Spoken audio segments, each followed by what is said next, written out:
O secretário-geral do Congresso Nacional Africano, ANC, Fikile Mbalula, encontra-se de visita de trabalho de 3 dias ao país, onde mantém encontros com os líderes do Partido Frelimo e entidades governamentais. A visita acontece num contexto da onda de xenofobia contra imigrantes negros dos países africanos e com vítimas mortais de concidadãos moçambicanos. Sem dúvida, não podemos estar alheios.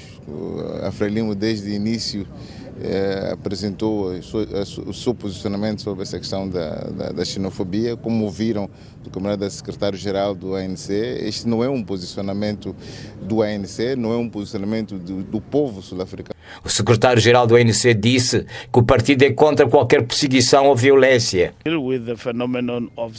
A questão da xenofobia é um desafio de imigração ilegal no nosso país.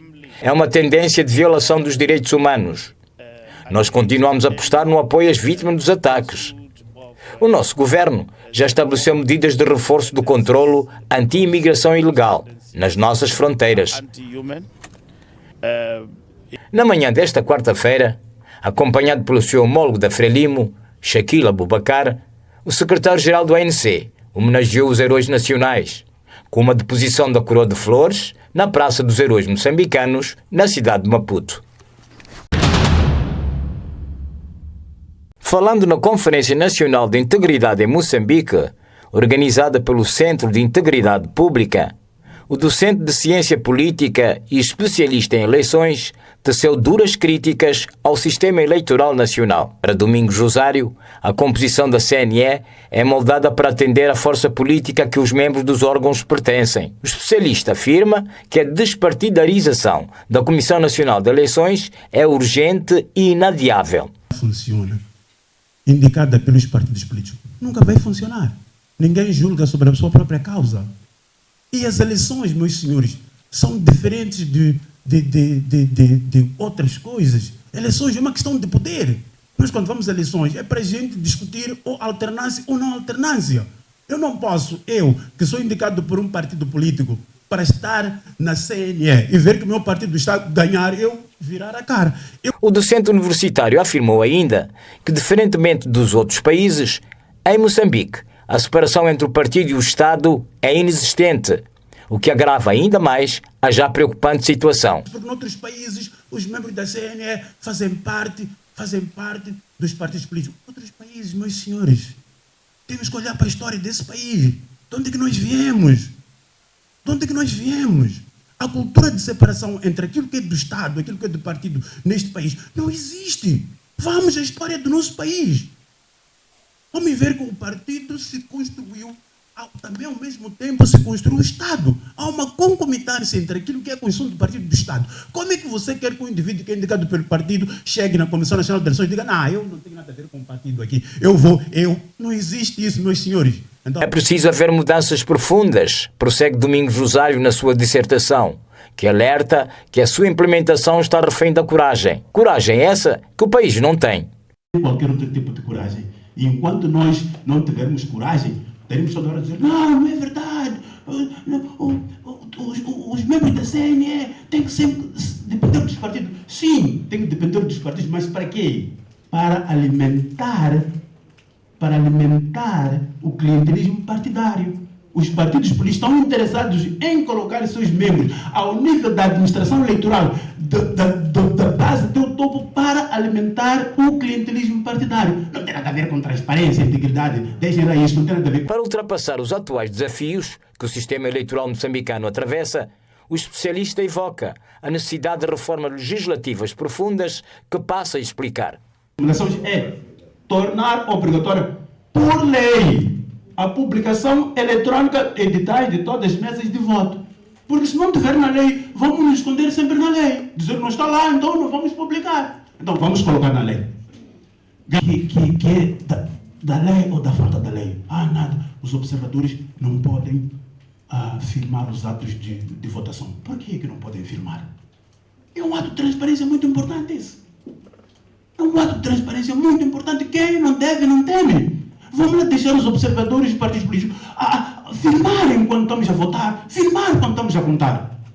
Todos nós temos medo disso. Olha, quando fazemos a lei, todos nós, todos os partidos estão no Parlamento, dizem uma coisa, mas quando saem, dizem outra coisa completamente diferente. Mas quando estão na sede do Parlamento, onde devem aprovar essas coisas todas, todo mundo olha para o lado, assobia para o lado, e depois diz, ok. Depois eles que se dizem, desculpa, é um termo, né? Que licenciamento, ora, os dados de casa são até 2040, depois o homem que disse do INE é tirado do dia seguinte, ora, porque que... Meus senhores, a partir do dia que fizermos auditoria independente ao nosso sistema do recenseamento eleitoral, muitas dessas coisas aqui vão se desfazer.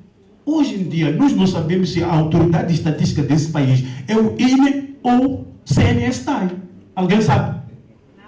Não, ninguém sabe. Obviamente, porque o INE diz que a população de Gaza, aquela que foi publicada para a eleição de 2019, só vamos atingir em 2040. Mas o Estado diz, não, nós já encontramos essa população. Mas não foi o que aconteceu. Foi, claro. Por quê? Porque nós já não sabemos quem é a autoridade estatística desse país. Se existisse um eleitoral, se nós quisermos independência, transparência, o princípio da impugnação prévia tem que desaparecer completamente. Não se pode, em nenhuma forma, e de nenhuma forma mesmo, um indivíduo que não consegue colocar, ou quando a reclamação é rejeitada na mesa, morrer aí. Não se pode fazer. Domingos Rosário propõe igualmente reformas de natureza institucional, que passa por profissionalizar a administração estatal, a transparência administrativa, a criação de uma plataforma digital pública para consulta dos resultados eleitorais e, o mais importante ainda, é produzir uma nova legislação eleitoral. O Presidente da República, Daniel Chapo, reuniu-se nesta terça-feira com os presidentes e secretários-gerais dos partidos signatários do Compromisso Político pelo Diálogo Nacional Inclusivo para fazerem o balanço do processo da escutação pública e definirem a próxima etapa do diálogo nacional. No encontro, a liderança dos partidos fez uma avaliação positiva da escutação pública, considerando que o processo representou um marco importante na consolidação da participação cívica e democrática no país. A liderança faz uma avaliação positiva do processo da auscultação pública. Foi um processo que se traduziu num dos momentos mais altos de exercício da soberania, da cidadania e da participação ativa. Registrou-se um elevado nível de apropriação do diálogo nacional inclusivo pela sociedade civil, e o diálogo nacional inclusivo transformou-se numa plataforma onde todos os segmentos sociais têm espaço, têm a palavra e renovam o seu compromisso, o contrato social para com o Estado de direito democrático e de justiça social, um Estado promotor da paz, da reconciliação, da estabilidade e do desenvolvimento.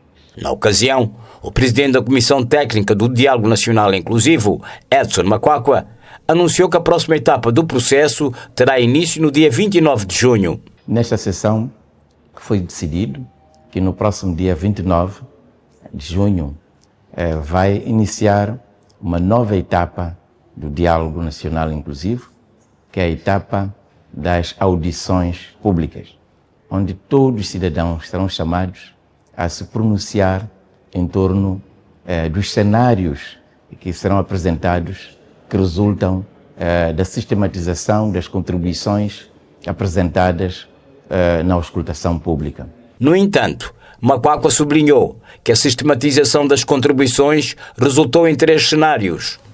Do processo da sistematização das contribuições resultantes do processo da auscultação pública, resultam 3 cenários. Um primeiro cenário, que é o cenário de continuidade com ajustes, que significa a realização de reformas mínimas, pontuais, para o aprimoramento do sistema político atual. O segundo cenário, que é de reformas moderadas, que significa mudança e continuidade, que se traduz na identificação de aspectos a manter, a consolidar, aspectos a mudar, a melhorar, a aprimorar, e aspectos novos a introduzir nos vários subsistemas do nosso ordenamento. E o terceiro cenário, que é da mudança profunda ou radical, que é o cenário, digamos, de ruptura de criação de uma nova república. As audições públicas permitirão aos cidadãos analisarem cenários e apresentarem as suas posições, numa nova fase do Diálogo Nacional Inclusivo que visa consolidar consensos sobre o futuro do sistema político e institucional de Moçambique. O governo moçambicano aprovou nesta terça-feira, em Conselho de Ministros, uma autorização para rever o Código de Estrada, prevendo a carta de condução por pontos e o recurso à Câmara de Videovigilância para a fiscalização rodoviária. Essa revisão do Código de Estrada, que ainda será preparada pelo governo, vai também permitir incluir novas tipologias de veículos, nomeadamente veículos elétricos, a gás e híbridos, bem como reforçar os mecanismos de controle de condutores, em particular de transporte de passageiros e de carga, detalhou o porta-voz do órgão, Salim Valá. Autoriza o governo a rever o Código de Estrada com vista a adequar as normas do Código de Estrada à dinâmica do trânsito rodoviário nacional e internacional, aos avanços tecnológicos e à mobilidade sustentável. Reforçar os mecanismos de fiscalização e controle de contravenções rodoviárias. Harmonizar as normas do Código de Estrada com as normas penais nacionais. Introduzir câmaras de videovigilância na via pública para fins rodoviários. Incluir novas tipologias de veículos, nomeadamente veículos elétricos, a gás e híbridos. Reforçar os mecanismos de controle de condutores, em particular de transporte de passageiros e de carga. E introduzir o sistema de carta de condução por pontos que já encontra-se em uso noutros quadrantes. A proposta da revisão da Lei de Código de Estrada surge numa altura que, em Moçambique, a sinistralidade rodoviária continua a ser considerada um problema de saúde pública. Segundo dados apresentados pelo governo, só de janeiro a setembro foram registrados 408 acidentes de viação em todo o país, contra 459 em 2024, que provocaram 662 mortes, quando no mesmo período de 2024 foram contabilizadas 555 vítimas mortais. A corrupção continua a lesar o Estado moçambicano anualmente em milhões de meticais e a jurisdição administrativa não escapa a este tipo legal de crime. Arquimedes Verimelo, porta-voz do Tribunal Administrativo, dá mão à palmatória e reconhece a existência de casos de corrupção no judiciário. Mesmo sem avançar números, o porta-voz refere que há funcionários implicados e punidos exemplarmente. Os números estão aí e falam por si, os relatórios dizem, e penso que está a fazer esta pergunta a olhar para a jurisdição administrativa no interior da jurisdição administrativa. Temos alguns casos, infelizmente, de alguns colegas que inventam para esta conduta e temos estado exemplarmente a puni-los e a responsabilizá-los e os números estão aí e falam por si. Vermelo refere que o combate à corrupção preocupa sobremaneira o Tribunal Administrativo, que tem vindo a levar a cabo diversas ações para travar o fenômeno. A corrupção, a questão da integridade no judiciário é uma questão que está no centro da nossa agenda. Então, é uma questão que nós como jurisdição administrativa, temos estado a fazer cobro a ela. É uma questão que foi discutida ao quando do Congresso e que foi também pactada no tal Pacto pela Justiça. Então é uma questão que preocupa a jurisdição administrativa e é uma questão que a jurisdição administrativa tem estado a resolver cada vez mais. Arquimedes Verimelo, porta-voz do Tribunal Administrativo, falava à margem de uma reunião com a Comissão Técnica do Diálogo Nacional Inclusivo, onde o Tribunal Administrativo propôs uma série de reformas para assegurar melhor prestação de serviços à população. A independência do Poder Judicial, é preciso reforçar a independência do Poder Judicial. Estamos aqui a pensar na independência financeira, mas também na independência orgânica. Mas no que diz respeito à jurisdição administrativa em concreto, estamos a pensar na criação do Supremo Tribunal Administrativo, estamos a pensar na criação das instâncias intermédias da jurisdição administrativa, que vai permitir maior celeridade processual. E estamos a pensar também, não principalmente, mas também na criação do Tribunal de Contas, que são as grandes reformas que a jurisdição administrativa espera que aconteçam neste processo de reforma que vai desaguar com o diálogo nacional inclusivo e que vão, no nosso entender, reforçar não só o Poder Judicial. O Tribunal Administrativo alerta que, caso as reformas não sejam efetuadas, a boa gestão de recursos públicos, o combate à corrupção e a punição exemplar ficam ameaçados.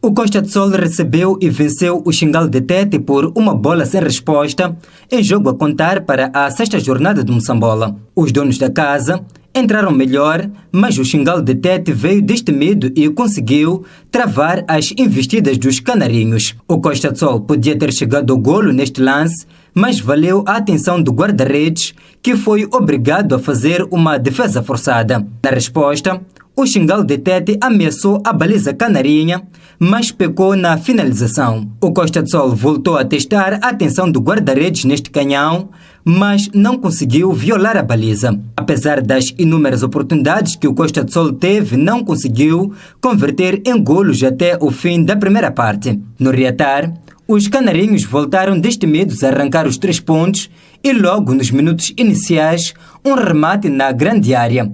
Mas o guarda-redes tetense estava atento. O golo solitário do encontro veio aos 64 minutos por intermédio de Mbolo, que apareceu isolado na área e não desperdiçou a oportunidade. O golo de Mbolo selou o resultado do encontro, garantindo os 3 pontos para os donos da casa. Vamos outra vez entrar no ritmo, bem o jogo sexta-feira que este jogo já ajudou para que a gente conquiste mais ritmo e mais intensidade. Acabou por ser um jogo que ao longo dos 90 minutos jogámos no meio campo do adversário, falhámos muitas oportunidades. Infelizmente não conseguimos ganhar, mas eu creio, tenho fé que um dia vai mudar, vamos poder respirar, porque a qualidade está lá, a abordagem de jogo está lá. Neste momento não estamos a conseguir concretizar em golo na nossa qualidade, a abordagem de jogo. Com este triunfo, o Costa do Sol soma 11 pontos na tabela classificativa e o Xingal de Tete continua estagnado com 1 pontinho, fruto de um empate. Na sessão do Conselho de Ministros desta terça-feira, o Governo autorizou a constituição de uma equipa técnica para negociar a concessão do Parque dos Continuadores na cidade de Maputo em forma de ajuste direto à Associação Black Bulls e da Sport Club Limitada, com o intuito de requalificar a infraestrutura desportiva que atualmente atende ao atletismo. O Ministro apreciou e aprovou a resolução que autoriza o Ministro que superintende a área de desporto a constituir uma equipa técnica para negociar em ajuste direto com a Associação Black Bulls e a The Sporting Club Limitada os termos de concessão a serem estabelecidos pelo Governo da República de Moçambique e as concessionárias para a requalificação do Parque de Continuadores na cidade de Maputo. A requalificação... De acordo com o Governo, a concessão e a requalificação do Parque dos Continuadores visa modernizar e ampliar o recinto desportivo, bem como integrar aos padrões internacionais. Visa, nomeadamente, modernizar e ampliar as funcionalidades desportivas da infraestrutura para atender aos padrões internacionais e introduzir novas atividades desportivas, lúdicas e económicas. A Associação Black Bulls e da Sport Club Limitada pretende implantar uma academia de futebol naquele recinto, uma intenção contestada pela família do atletismo que classifica a ação como uma forma de matar a modalidade.